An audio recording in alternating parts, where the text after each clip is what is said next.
video produced by your trainers at the Educational Excellence Group will lead you through the 7 steps of the team process. We begin the process with step 1, plan and prepare instruction. We like to think of this step as the foundation of a house. If you don't have a solid foundation, eventually the house will fall apart, and that is what happens in the team process if you don't plan and prepare well. We start step 1 with the deconstruction of standards. First, we choose a priority standard, then we take that standard and go through the deconstruction process, turning it into student-friendly learning targets and deciding what type of target they are. This step is all about creating a map for your unit of instruction. You're deciding what lessons from the curriculum will fit the standards best and which strategies will work for core instruction. You are also developing assessments and coming up with scoring agreements and rubrics for those assessments. Once those pieces are in place, you're able to move on to step 2, which is organize and chart data. We take the results of your assessment and sort them into categories. Different districts have different names for these categories, but many identify them as proficient, close to proficient, far to go but likely, and far to go. Once your students in that content area or grade level are sorted into categories, you need to select one category of student to focus on in step 3, analyze data and prioritize needs.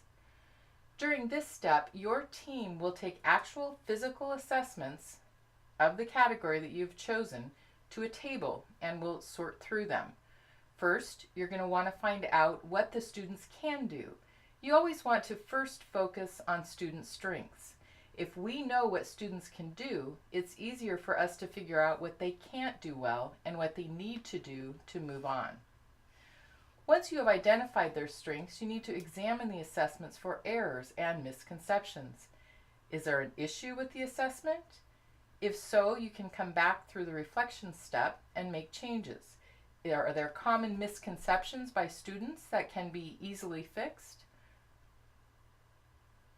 Once we have identified errors and misconceptions, we need to prioritize them and choose one to focus on.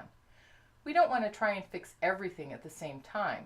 We want to hone in on the most foundational skill that students in your category need and then move on and deal with the rest later. Step 4 is selecting a common instructional strategy. You're going to select 1 or 2 strategies to help students when the core plan is not working for them. In this step, you're deciding what you can do as a team to help address this need, and as a team, you will need to come to a common agreement on how to teach those particular strategies the same way in all the classrooms. Once you're all agreed, you can move on to step 5, determine results indicators. For those 1 or 2 strategies that we selected in step 4, we're going to ask ourselves 3 questions. What are the students going to do? What are the teachers going to do? And what are we going to look for in student work so we know that the strategy is effective? It's tempting to gloss over this step, but please don't. It's extremely important for all the teachers who are doing this in their classrooms to be on the same page. We often think we know exactly how to do a strategy, but the reality is that once we get into our separate classrooms, we're often doing it in different ways. This is where that job-embedded professional development comes in, where teachers are teaching other teachers how to do things better. One teacher may have a strength in one area, and another teacher may have a complementary strength that fills a team gap.